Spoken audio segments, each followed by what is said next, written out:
సంగారెడ్డి జిల్లా హత్నర మండలం చందాపూర్ గ్రామ శివారులో గల కెమికల్ పరిశ్రమలో రియాక్టర్ పేలి భారీ అగ్ని ప్రమాదం జరిగిన ఘటనపై తీవ్ర దిగ్భ్రాంతి వ్యక్తం చేసిన రాష్ట్ర వైద్య ఆరోగ్య కుటుంబ సంక్షేమ శాఖల మంత్రి దామోదర్ రాజనరసింహ ఘటనలో మృతి చెందిన కార్మికుల కుటుంబాలను ప్రభుత్వ పరంగా ఆదుకుంటామన్నారు. క్షతగాత్రులకు మెరుగైన వైద్య సేవలను అందిస్తున్నామన్నారు.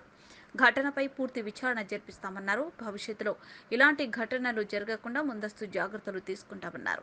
బాధితులకు మెరుగైన వైద్య చికిత్స అందించడానికి చర్యలు చేపట్టామన్నారు మంత్రి దామోదర్ రాజనరసింహ.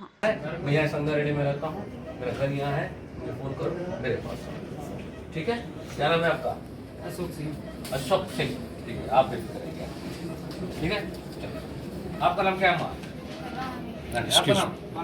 अमित, मुझे फोन करो. ఈ 3 రియాక్టర్లు పేలి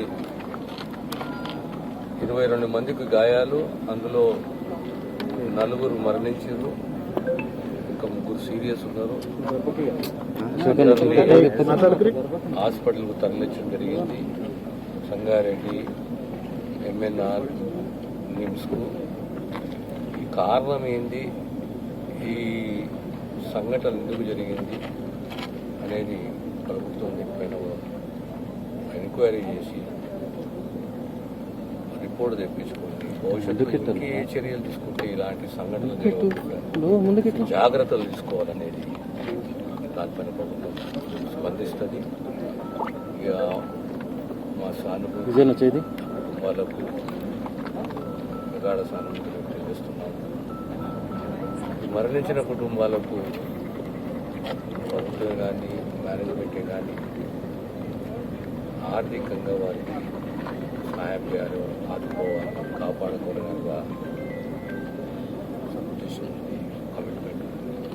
రేపు ముఖ్యమంత్రి గారితో మాట్లాడాక దీనిపైన కుటుంబాలను ఆదుకునే విధంగా నిర్ణయం తీసుకున్న విషయాన్ని ద్వారా కుటుంబాలకు ఇక్కడ ప్రజలకు తెలియజేస్తున్నాం. ఏదైనా ఇటు దురదృష్ట సంఘటన 23 జరిగింది. కుటుంబాలకు ప్రగాఢ సానుభూతి. త్వరగా మిగతా కార్మికులందరూ కూడా గాయపడ కార్మికులు కోలుకోవాలని చెప్పి భగవంతుని ప్రార్థిస్తున్నాం. ధన్యవాదాలు.